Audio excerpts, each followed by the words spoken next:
दोस्तों, अगर आप रियल एस्टेट के बिजनेस में बहुत दिनों से और ये जानना चाहते हैं कि एक रियल एस्टेट एजेंट का बिजनेस क्यों बंद हो जाता है, या एक रियल एस्टेट एजेंट या एक एडवाइजर कहिए या एक रियल एस्टेट लीडर कहिए या एक रियल एस्टेट एम्प्लॉय भी कहिए कि ये लोग अपनी फील्ड चेंज क्यों कर देते हैं या लॉन्ग टर्म बिजनेस क्यों नहीं कर पाते, अगर आप ये सब जानना चाहते हैं तो इस वीडियो को एंड तक जरूर देखिए। बहुत इंपॉर्टेंट 5 पॉइंट हम आपको बताएंगे जिसकी वजह से रियल एस्टेट एजेंट का बिजनेस लॉन्ग टर्म नहीं चल पाता, बंद हो जाता है या तो वो फील्ड चेंज कर देते हैं। दोस्तों, मैं doctor Amol Maurya, real estate coach, real estate trainer, real estate entrepreneur, आपको ये बताना चाहता हूं कि जितने पॉइंट्स हम आपके लिए लेकर आए ये रिसर्च बेस्ड है। बहुत सारे एजेंट से बात करने के बाद, बहुत सारे कंपनी के ओनर से बात करने के बाद और बहुत सारे सीईओज के साथ, डायरेक्टर्स के साथ बात करने के बाद ये पॉइंट्स हम आपके लिए लेकर आए हैं। हमारी पीएचडी की रिसर्च के दौरान जब मैंने 2000 से ज्यादा कस्टमर, 200 से ज्यादा एम्प्लॉइज और 50 से ज्यादा डायरेक्टर से बात की, और जब बुक लिखी रियल एस्टेट गेम चेंजर, उसके लिए जो रिसर्च की और 50 से ज्यादा सीईओ से बात की, तो बहुत सारे पॉइंट्स हमने उनसे एजेंट के बारे में भी पूछे कि एक एजेंट प्रोजेक्ट को कैसे सेलेक्ट करे, एक एजेंट अच्छा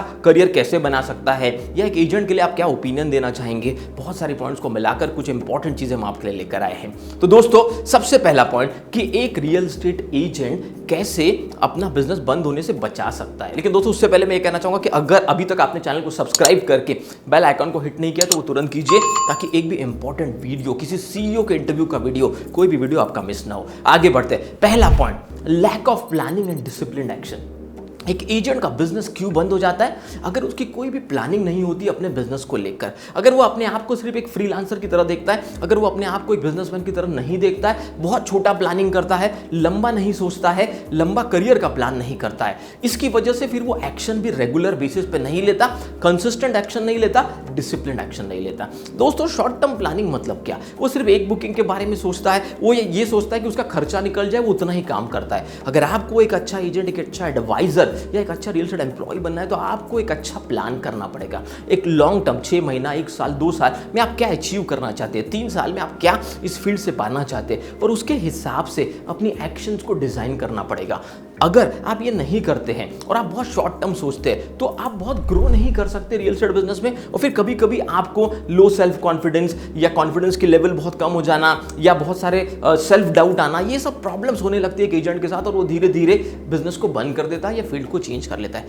second important point, lack of domain knowledge. दोस्तों, अगर आप रियल एस्टेट के बिजनेस में बहुत अच्छा करना चाहते हैं, आपको रियल एस्टेट का सबसे पहले डोमेन नॉलेज अच्छे से लेना पड़ेगा। एक एजेंट को बहुत इंपॉर्टेंट है बेसिक रियल एस्टेट की डोमेन नॉलेज के बारे में पता होना कि एक प्रॉपर्टी आपके एरिया में जनरल रेट्स क्या चल रहे हैं। अगर आप फ्लैट के प्रोजेक्ट में काम करें तो उस प्रोजेक्ट की पूरी इंफॉर्मेशन, उसके अलावा रियल एस्टेट से रिलेटेड एग्रीमेंट हो, चाहे सेल डीड हो, चाहे होम लोन हो, चाहे प्रोजेक्ट के डॉक्यूमेंट हो, चाहे मास्टर फाइल में कितने डॉक्यूमेंट्स रहते हैं, ये जितनी भी बेसिक इंफॉर्मेशन है, रेरा क्या है, कैसे काम करता है, वहां की लोकल सैंक्शनिंग बॉडी के अंदर जो पेपर है जिससे सैंक्शन प्लान देखा जा सके, चाहे वो लेआउट का हो, चाहे वो बिल्डिंग का हो, वो सब के बारे में एक अच्छा डोमेन नॉलेज आपको पता होना बहुत जरूरी है। और अगर आपको ये डोमेन नॉलेज होगा तभी आप एज एन एजेंट ग्रो कर पाएंगे।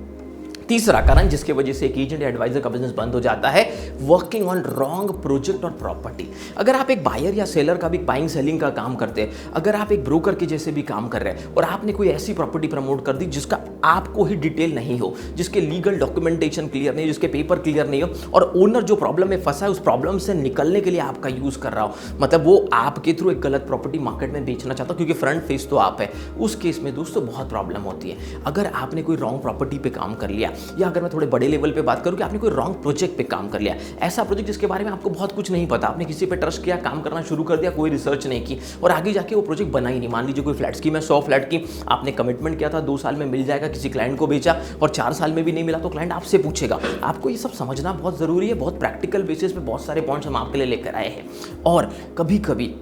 रॉन्ग प्रोजेक्ट होता है या रॉन्ग प्रॉपर्टी होती है, या कोई गलत प्रॉपर्टी पे भी कोई एजेंट अगर काम कर ले, किसी मार्केटिंग एजेंसी के साथ जुड़ जाए, किसी चैनल पार्टनर्स के साथ या एज ए चैनल पार्टनर काम करे, और अगर वो प्रॉपर्टी या प्रोजेक्ट गलत हो और आपने उसके बारे में बहुत इंक्वायरी नहीं की हो, उस केस में भी आपका बिजनेस बंद हो सकता है, क्योंकि फिर लोग आप पे डाउट करने लगते हैं। और अगर 2, 4, 5, 10 कस्टमर भी आपके ऐसे हो गए जिनको आपने गलत प्रॉपर्टी दे दी, तो मार्केट में आपका ट्रस्ट, आपकी क्रेडिबिलिटी, आपका ब्रांड खत्म हो जाता है। चौथा most important point, lack of leads और फंड्स। दोस्तों, एक एजेंट का मैक्सिमम टाइम ऐसा देखा गया है कि कि उसके पास प्रॉपर लीड्स नहीं होती। अगर आपके पास लीड नहीं होगी तो आप विजिट्स कैसे कराएंगे, कॉलिंग कैसे करेंगे और आपका बिजनेस ग्रो कैसे करेगा। और इसके पीछे का एक और डीपर रीजन पाया गया कि उनके पास फंड्स की बहुत कमी होती है और इसका कोरिलेशन है पॉइंट नंबर 1 से, लैक ऑफ प्लानिंग। अगर आपकी प्लानिंग अच्छी है, आप short term, long term, mid term अलग अलग प्लानिंग करते हैं, उसके लिए फंड्स रखते हैं, लीड्स के लिए भी फंड्स रखते हैं,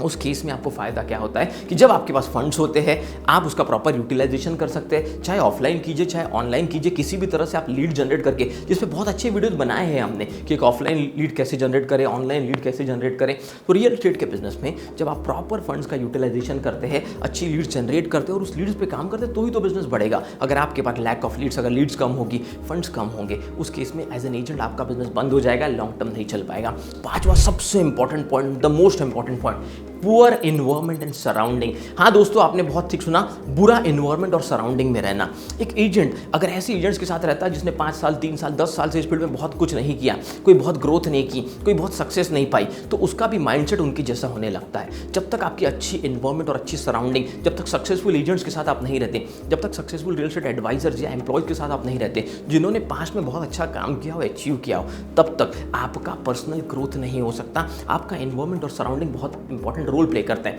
मान लीजिए कि आपके एनवायरनमेंट में दिन भर लोग 10 से 7 बजे तक सिर्फ मोबाइल देखते हैं, सोशल मीडिया पे टाइम पास करते हैं, रील्स देखते हैं, कोई एक्शन नहीं लेते, कोई कॉन्क्रीट काम नहीं करते और आप भी उनके जैसे उसी संगत में रह के वैसे बन जाते हैं, तो आपका पूरा दिन खत्म हो जाता है, आपको समझ में नहीं आता है आज क्या हुआ। ये बहुत डीपर लेवल पे ऐसे प्रॉब्लम्स पाए गए हैं। तो आपका सराउंडिंग, आपका एनवायरनमेंट बहुत इंपॉर्टेंट रोल प्ले करता है एज एन एजेंट आपकी ग्रोथ में। अगर आप अच्छे एनवायरनमेंट में नहीं, अच्छे सराउंडिंग में नहीं है तो एज एन एजेंट आपको अपना बिजनेस लॉन्ग टर्म चलाना इम्पॉसिबल है। और दोस्तों इसके बहुत सारे और भी इम्पैक्ट्स होते हैं। इससे धीरे धीरे आपको अपने बारे में बहुत सारे सेल्फ डाउट आने लगते हैं, क्योंकि आपको लगता है ये 5 साल से कुछ नहीं बन सका तो मैं क्या कर लूँगा। तो जब तक आप एक अच्छा एनवायरनमेंट, अच्छा सराउंडिंग, क्योंकि ऐसा कहा जाता है, बहुत बड़े लोगों ने कहा है कि अपने 5 दोस्त बताइए और मैं आपको आपका भविष्य बता दूंगा। इसका सिंपल मतलब ये है कि आप जिन 4-5 लोगों की सराउंडिंग में रहते हैं, अगर वो अच्छा काम कर रहे हैं, वो रियल एस्टेट में ग्रो कर रहे हैं, सक्सेस कर रहे हैं, तो आप भी धीरे धीरे उनके साथ सक्सेस तक पहुंच ही जाएंगे। तो आपको अपना एनवायरनमेंट और अपना सराउंडिंग भी सही रखना, ये बहुत इंपॉर्टेंट पॉइंट है। तो दोस्तों अगर आपको लगता है कि ये सब पॉइंट सच में काम किए और आज हमारे भारत देश में अगर पूरे रियल एस्टेट का टोटल ऑडियंस भी पकड़ो तो 50 to 70% लोग as an agent, as an advisor, as an employ काम कर रहे हैं, उन तक इस वीडियो का पहुंचना बहुत ज़रूरी है। अगर आपको लगता है कि ये वीडियो बहुत प्रैक्टिकल है, लोगों के काम आ सकता है, तो इस वीडियो को डाउनलोड कीजिए, शेयर कीजिए, लोगों तक पहुँचाइए, ताकि हमारा जो मिशन है कि आने वाले 10 से 12 साल में 2030 तक कम से कम 1 लाख रियल एस्टेट एंटरप्रेन्योर्स को खड़ा कर सके, ट्रेन कर सके, उन्हें एम्पावर कर सके, उस तक पहुंचने में सिर्फ आप लोग हमें मदद कर सकते हैं। और रियल एस्टेट से रिलेटेड अगर कोई टॉपिक पे आप हमारे वीडियो देखना चाहते हो तो ज़रूर कमेंट करके हमें बताइए। और अगर किसी एडवांस ट्रेनिंग या कोचिंग आप अटेंड करना चाहते हैं तो भी आप नीचे दिए गए नंबर पर कॉन्टैक्ट कर सकते हैं, या आप अपने कंपनी में कोई ट्रेनिंग कोचिंग कराना चाहते हैं तो भी कॉन्टैक्ट कर सकते हैं। अभी तक हमारे वीडियोज़ देखने के लिए, वीडियोज़ को लाइक करने के लिए, चैनल को सब्सक्राइब करने के लिए धन्यवाद।